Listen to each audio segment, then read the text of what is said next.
Oh, I'm Mario Toneguzzi, managing editor of Canada's Entrepreneur. Joining me today is Cal Jungwirth, who is director of permanent placement services with Robert Half. Thanks, Cal, for joining us today.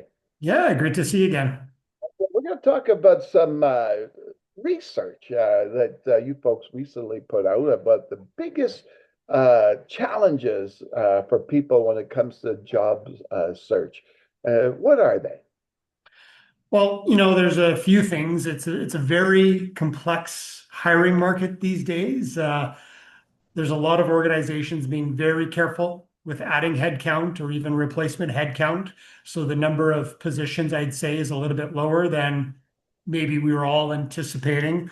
A lot of that is for a lot of the reasons we would know, tariff concerns and organizations just having a bit of a lack of clarity. Thus, individuals in their job hunt are having a bit of a tough time finding positions that align with what they're looking for.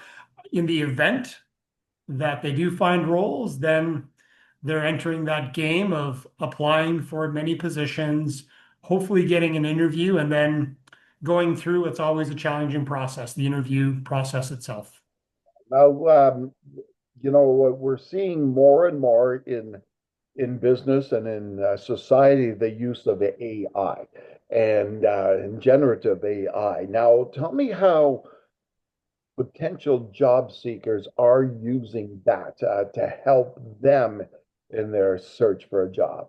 Yeah, it's been fascinating the last couple of years to watch the evolution of individuals using this tool in their job search.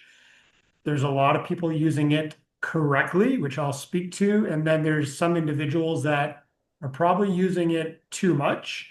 In terms of correct utilizations, it's great to use, whatever your portal of choice is to help do interview preparation, to help do research on the industry and the organization. Even taking a step back, it's a great tool to leverage to help review your resume, maybe reword it to a degree, something as simple as phrasing, all very encouraged applications when it comes to using AI in your job search. The problem, and we're starting to hear this more and more from organizations that we've partnered with, is organizations that are seeing resumes that they then sit down with individuals and the people themselves, the experiences, the skills do not match what is in the resume. So what is happening is individuals are plugging in a job description into AI and saying, using a prompt along the lines of, please write a resume that will match with this job description, utilizing the companies that I've worked for. So it's generating this incredible resume, which may or may not be accurate.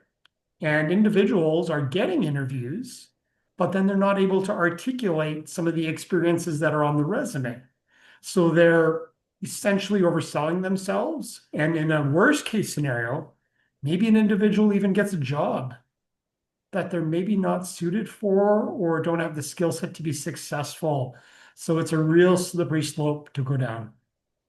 Well, what about on this flip side of the coin there that the companies themselves are probably using it as well, right? And like I know that, if you're getting hundreds of applications for a job, like to filter through that, you're probably using AI to filter through that, right? Yeah, they're filtering it out. And ironically, because it's so easy to apply for a position now, with a quick, you don't even have to select a tab and select a job. You could have auto applications set up.